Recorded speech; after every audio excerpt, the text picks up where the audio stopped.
Bago ang lahat, binabati ko po muna kayo ng magandang araw. Ngayon po, magluluto po ako ng adobong pato. Naglagay po ako muna ng cooking oil. At syempre, isusunod ko na rin po dyan yung mga in-slice kong onions, garlic, ginger.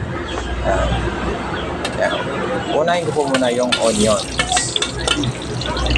Kaso may nalaglag na dahon, alisin ko muna. Sunod na rin po yung garlic. Saute ng konti. Sinunod ko na rin po yung ginger. Marami po pala akong nilagay na ginger kasi yung pato medyo malansa para malabanan yung lansa. Yes, sinsaute ng konti. At syempre, papakita ko muna sa inyo yung paa ng pato para alam nyo po, pato yung niluluto ko.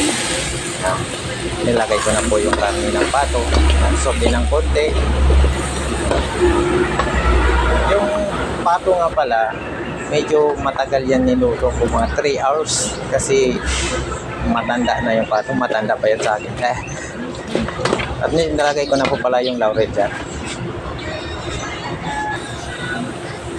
Medyo matagal-tagal ang pagkaluto nito kasi sobrang makunat na.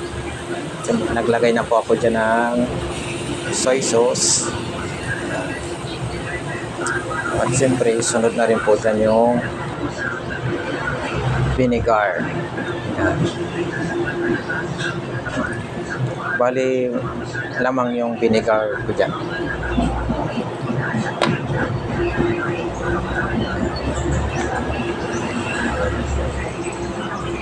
Naglagay po ako dyan ng black pepper.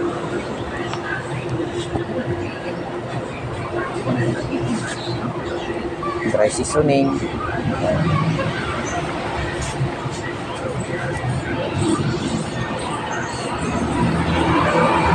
Siyempre, brown sugar.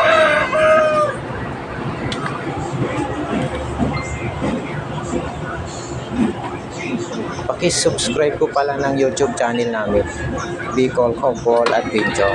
Yan, paki-subscribe po. Salamat.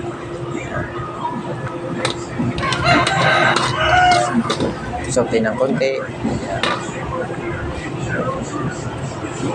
Nalagay ko na rin po yan dyan yung lemongrass. Siyempre, sunod ko na rin po yung tubig.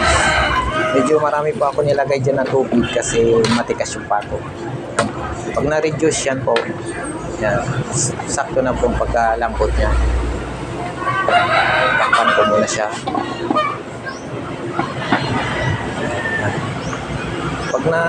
Pag natuyo na po, okay na po yan. Sakto na po yung lasa, sakto na rin po yung lambot. Yan. Tinikman ko muna. Okay.